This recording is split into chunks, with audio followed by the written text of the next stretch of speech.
Yes, Commander? Speak freely, Presley. I want to know if you have a problem with non-humans. I trust you, Commander. If you think they belong here, then so do I. How did you end up assigned to the Normandy? I signed up with the Alliance as a navigator right out of school, following in my grandfather's footsteps, I guess. My first posting was on the Agincourt. We were one of the first reinforcements to arrive at Elysium after the Blitz hit. Those raiders were no match for an Alliance frigate. Of course, the only reason the colony was still standing was because of you, Commander. I can't believe you held out as long as you did. How'd you end up on the Normandy? I got my officer's commission after Elysium. Must have made an impression on the right people. Captain asked for me when he was picking his crew. Carry on, Presley.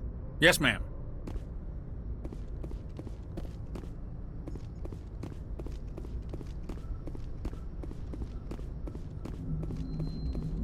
Commander, something you need?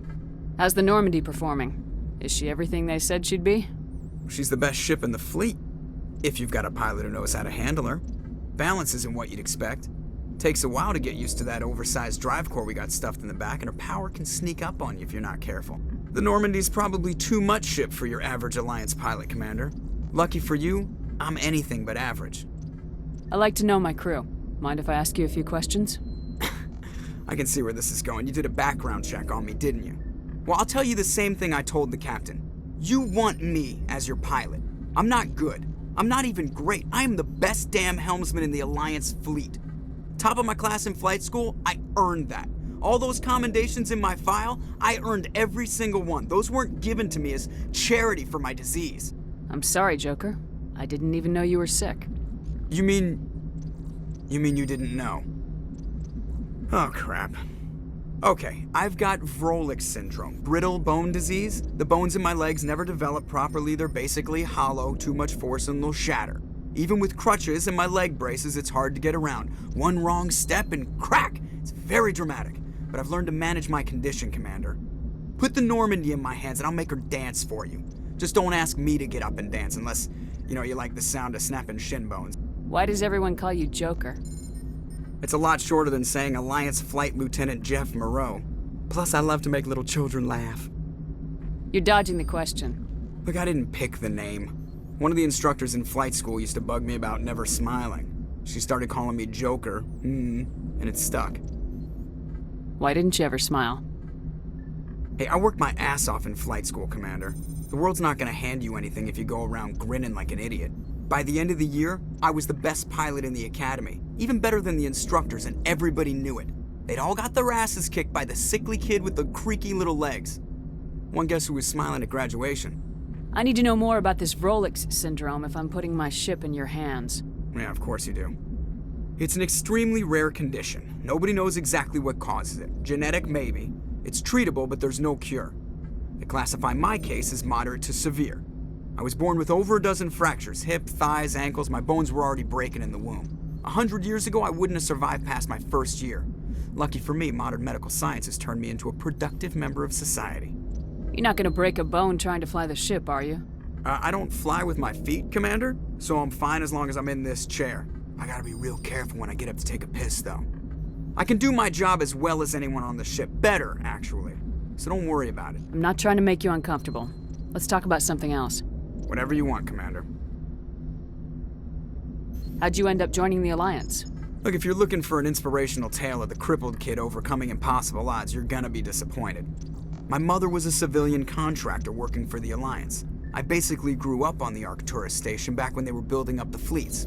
Spend all that time around Alliance ships, there's a good chance you'll end up going to the Academy. I have to go. All right, see ya.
Yes, Commander?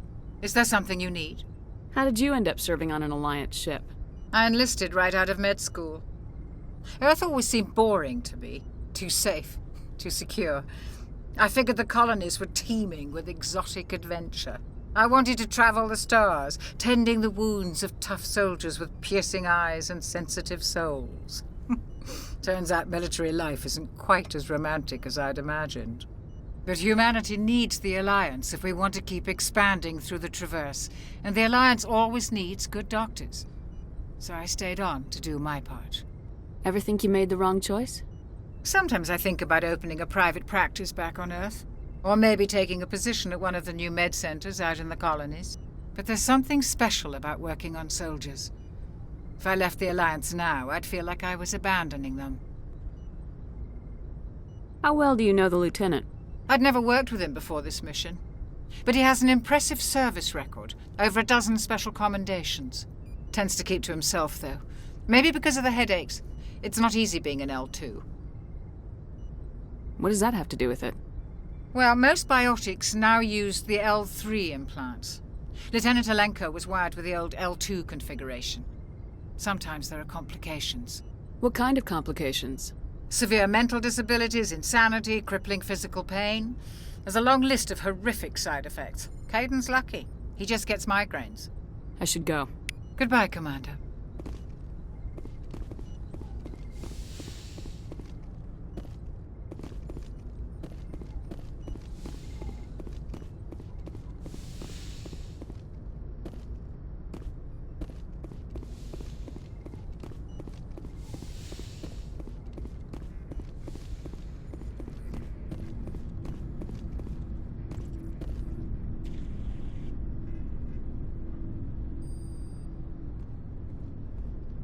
Anything you need, Commander? Just trying to get a sense of where the crew's at. Thoughts?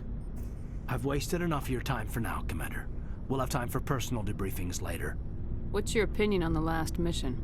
I don't see how we could have done things any better. At least not without getting to Eden Prime sooner. And we were on the scene faster than any other Alliance ship could have been.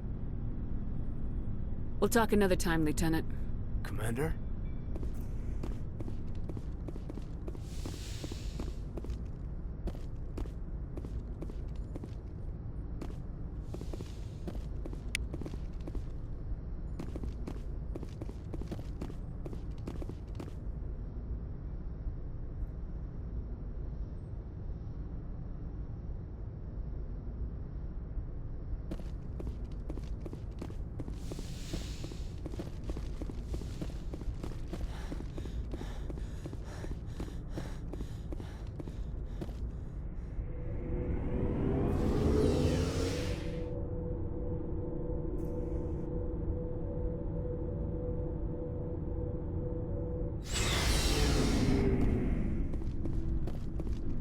Hey, Commander. Looking for some extra supplies before you head out? What have you got? Whatever you want. Armor, weapons, mods. It's not standard Alliance issue, but that's not necessarily a bad thing. Well, as long as you don't mind paying for it. Why should I pay you for my weapons and armor? My stuff doesn't come from the Alliance. I have to purchase it myself, and it's not cheap. Hell, the licenses alone have set me back more than I'd like. But no licenses, no goods. Without the goods, I'm out of a job. Let's see what you got. You bet, Commander.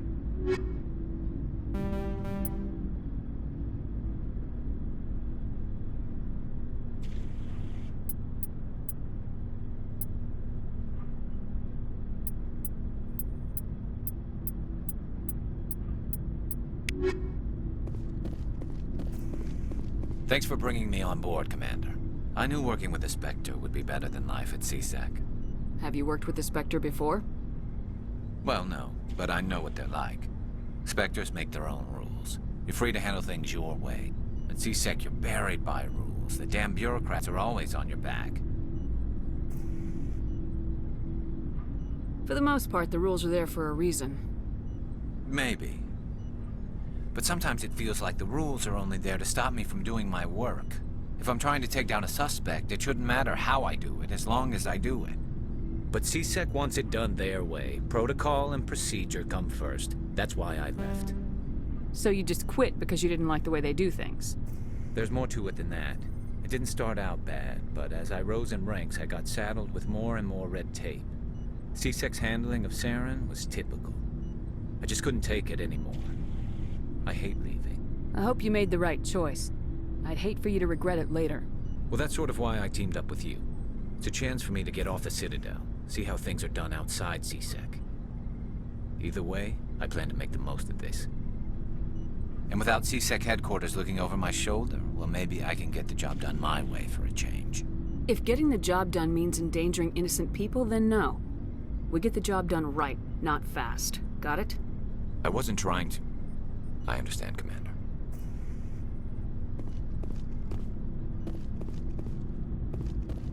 Commander? Do you have a few minutes to talk? One-on-one? I'm sorry, Commander. I need to get my duty squared away. I wouldn't mind talking more later, though. What's your opinion of the last mission? Kinda wish you'd got there sooner, Commander. No offense, I appreciate the rescue. I just wish... You wish we'd been able to save the rest of your unit. Yes, ma'am. If I had been more alert, we wouldn't have been cut down by an ambush. The Geth are perfect ambushers. They don't move, they don't make noise, they don't even breathe. They have flashlight heads, ma'am. I'll make sure it doesn't happen again. Dismissed, Chief. Ma'am.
Nice ship you've got, Shepard. What can I do for you? What's your story, Rex? There's no story. Go ask the Quarian if you want stories. You Krogans live for centuries. Don't tell me you haven't had a few interesting adventures. Well, there was this one time the Turians almost wiped out our entire race. That was fun. I heard about that. You know, they almost did the same to us. It's not the same. It seems pretty much the same to me. So your people were infected with a genetic mutation? An infection that makes only a few in 1,000 children survive birth? And I suppose it's destroying your entire species? I suppose it isn't all the same. I don't expect you to understand, but don't compare humanity's fate with the Krogan. I was just making conversation. I wasn't trying to upset you. Your ignorance doesn't upset me, Shepard. As for the Krogan, I gave up on them long ago. The genophage infected us, but it's not what's killing us. Are your people really dying? We're sure not getting any stronger. We're too spread out. None of us are interested in staying in our own system. Lots of species have left their homes and prospered.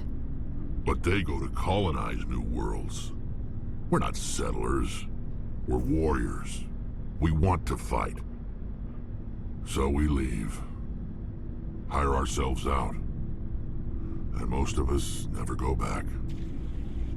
What can you tell me about the genophage? Ask the Solarians if you want details. They made it. All I know, it makes breeding nearly impossible. Thousands die in stillbirth, and most never get that far. Every Krogan is infected, every one. And no one's rushing to find a cure. Why don't the Krogan try to find a cure?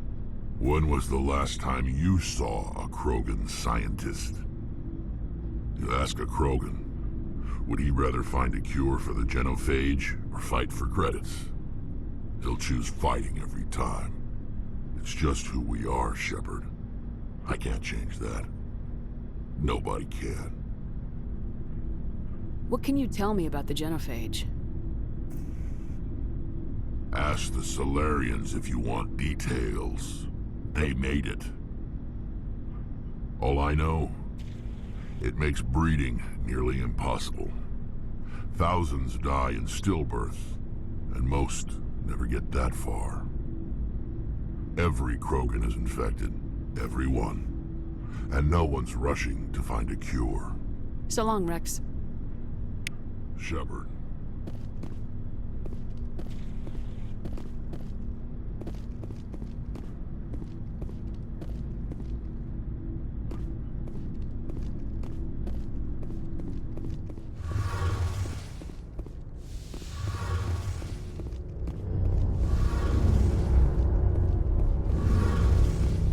Hey, Commander, you know that Quarian, Tali? She's been spending all her time down here asking me about our engines. I'll tell her to leave you alone. What? No, she's amazing. I wish my guys were half as smart as she is. Give her a month on board and she'll know more about our engines than I do. She's got a real knack for technology, that one. I can see why you wanted her to come along. I figured she'd be a real asset to the team. You got an eye for Tali, Commander, but I'm guessing that's not why you came down here. Fill me in on the IES stealth system. How does it work exactly? You can't hide a ship out in space. They emit too much heat and radiation. Too easy for sensors to pick them up, unless you find a way to capture those emissions. So our stealth systems trap the energy we give off in storage sinks built into the ship itself. No emissions to give away our location. Eventually the sinks have to be vented. More than a few hours silent running and they overheat. Cook us inside our own hull. There's no way for anyone to detect us? A visual scan can still pick us up. Anyone looking out a window can see us plain as day. But you have to be pretty close to get an actual visual out in space. Most vessels rely on scanners. As long as the stealth systems are engaged, they can't see us. Not unless we accelerate to FTL speeds. Why doesn't it work with faster-than-light travel? Cranking up the FTL blue shifts our emissions, pushes them into frequencies too high to capture in the sinks. As soon as we make the jump, it's like setting off a flare.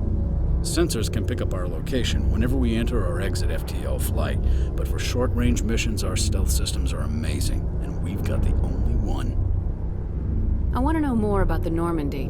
She's the best ship I've ever served on, probably the fastest vessel ever designed, and she's the only one using the new Tantalus drive core. What's so special about the Tantalus drive core? Proportionally, it's about twice the size of any other vessel. Not only are we faster, we can run at FTL speeds longer before we have to discharge the core. Carry on, Adams. Aye, aye, Commander.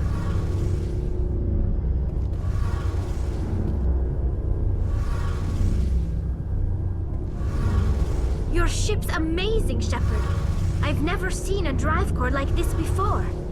I can't believe you were able to fit it into a ship this small. I'm starting to understand why you humans have been so successful. I had no idea Alliance vessels were so advanced. The Normandy's a prototype, cutting-edge technology. A month ago, I was patching a makeshift fuel line into a converted tug ship in the flotilla. Now, I'm sitting on board one of the most advanced vessels in Citadel space.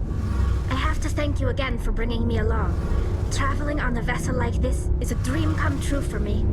I had no idea you found ship technology so interesting. It comes with being a Quarian. The migrant fleet is the key to the survival of my people. Ships are our most valuable resource. But we don't have anything like this. We make do with cast-offs and second-hand equipment. We just try to keep them running for as long as we can. Some of the fleet's larger vessels date all the way back to our original flight from the Geth. I can't believe your fleet's still using ships that are 3 centuries old. They're constantly being repaired, modified, and refitted. They aren't pretty, but they work. Mostly. We've tried to make ourselves as independent as possible on the flotilla. Grow our own food, mine, and process our own fuel. But some things we just can't make on our own. A patch to maintain the hull integrity requires raw materials we just don't have. That's why our pilgrimages are so important. Tell me about your people. Our lives aren't easy. Resources are scarce, and we are constantly on the move. Everything we do must in some way contribute to the continuation of the migrant fleet. There are 17 million Quarians in the flotilla, and each of us relies on the others for survival. The bonds among my people are strong. Unfortunately, we have had to surrender many of the freedoms and civil liberties other species take for granted. What kind of freedoms? Well, it's illegal for parents to have more than one child.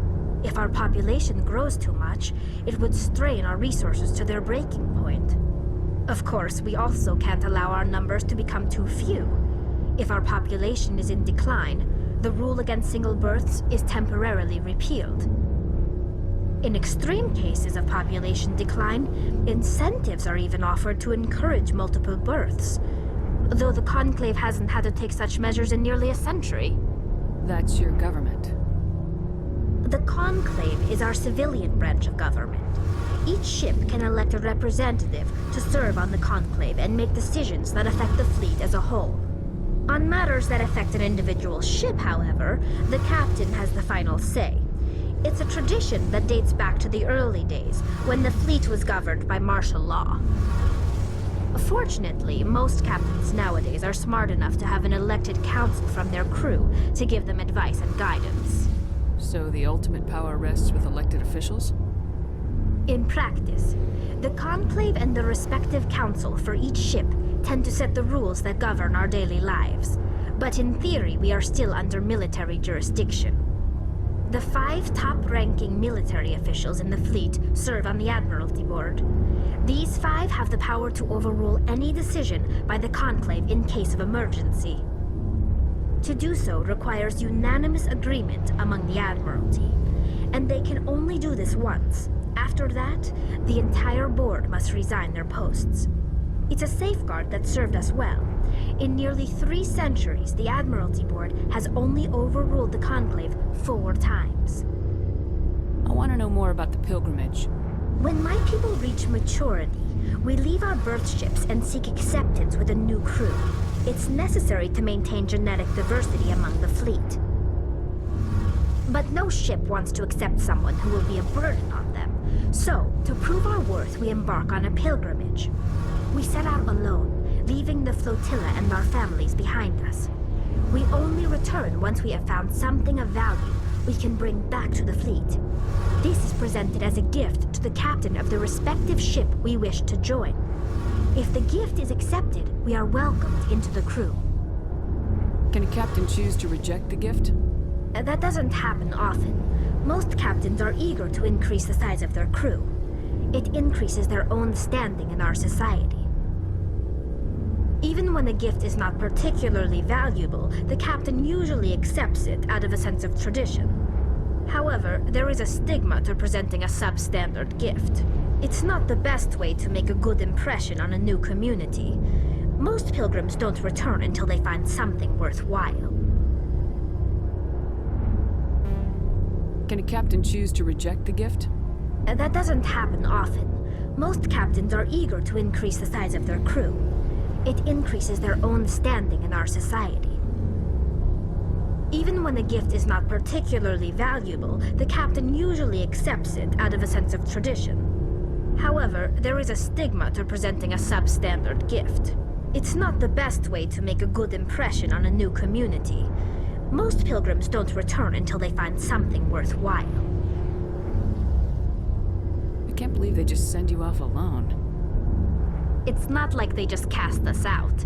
Before we leave, we are given lessons in how to survive outside the flotilla, and given gifts to help us on our journey. We also receive implants to fight off sickness and disease. Generations of living in an isolated and highly controlled environment have left our immune systems weaker than most. By the time we leave the fleet, we are well equipped for the pilgrimage. This is a rite of passage for all Quarians. If it were dangerous, our numbers would suffer. Virtually every pilgrimage ends with a triumphant return and the ritual presentation of the gift to one of the fleet's captains. I want to talk about something else. Like what? I want to know more about the Geth. I doubt I can tell you anything you don't already know. It's been almost 3 centuries since they drove my people into exile. All I know is the story of their origins, what they were when we created them, and how they turned on us. Interesting. The Geth were originally created to serve as an automated manual labor force. Initially, their intelligence was as limited as any VI. Over time, we made small modifications to their programming to allow them to perform more varied and complex tasks, bringing them closer and closer to true AI status. How come the Council didn't step in and stop you? This wasn't true AI research. We may have been skirting the bounds of the law, but we never did anything that was actually illegal. The changes were so insignificant, so gradual, that we were able to control them. Or so we thought. But one thing we underestimated was the power of the neural network. A million Geth thinking simultaneously created an inherently unstable matrix. So the Geth share brain power? Many of the Geth's logic systems were designed to work in concert with other nearby Geth. Basically, the more of them you have in a group, the smarter they are. So there's some sort of group consciousness? No, nothing like that. They cannot share sensory data or information. Their programming cannot handle that much simultaneous input. Each Geth maintains an individual awareness and identity. The neural network only operates on a process-based level. It's basically the synthetic equivalent of a subconscious. But when they're in close proximity, they can coordinate low-level functional processes, freeing up more capacity for original or independent thought.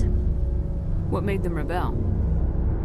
As we built more and more Geth, their effective intelligence became more sophisticated, more abstract. One day, a Geth began to ask its Quarian overseer questions about the nature of its existence. Am I alive? Why am I here? What is my purpose? As you can imagine, this caused a near panic among my people. What did you do? It was inevitable the newly sentient Geth would rebel against their situation. We knew they would rise up against us, so we acted first. A general order went out across all Quarian-controlled systems to permanently deactivate all Geth. The Geth responded to this order violently. Hey, you can't blame them for fighting for their survival. We had no other choice. The Geth were already on the verge of revolution. By acting quickly, we had a chance to end the war before it began. The hope was that most of the Geth would still be little more than machines, incapable of organized resistance. But they had progressed much further than anyone anticipated. The war was long and bloody. Millions upon millions of Quarians died at their hands. In the end, we were forced to flee our own homeworld. We feared the Geth would pursue us, but they never came beyond the Veil. Now we drift through space, exiles searching for a way to reclaim what was once ours. It's hard to feel sorry for you. Your ancestors tried to wipe out another species. We made a mistake when we created the Geth in the first place, but we did not make a mistake when we went to war against them. If we had not acted, they would have wiped us out. They're a synthetic life form. They have no use for organics. None. Why do you think they cut themselves off from the rest of the galaxy? Why do you think they've killed every organic being who's ever tried to contact them? You make a good point. I'm sorry. I didn't mean to get so worked up. Most Quarians tend to have pretty strong opinions about the Geth. I should go. See you later.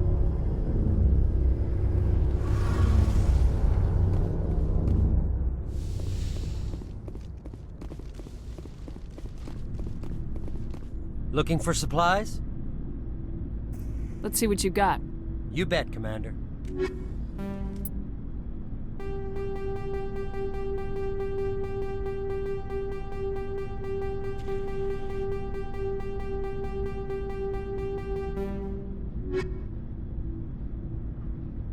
Looking for supplies?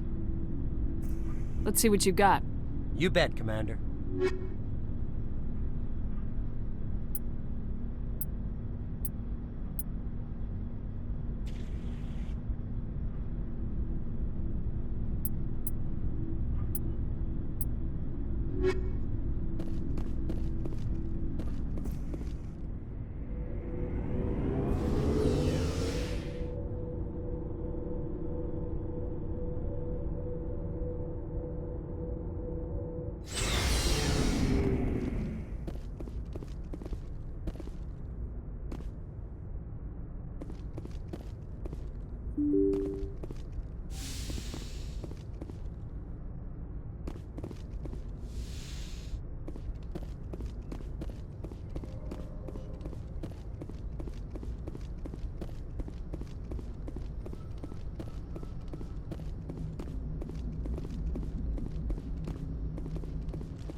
Commander, I'm picking up a signal from the planet's surface. It looks like an automated distress beacon.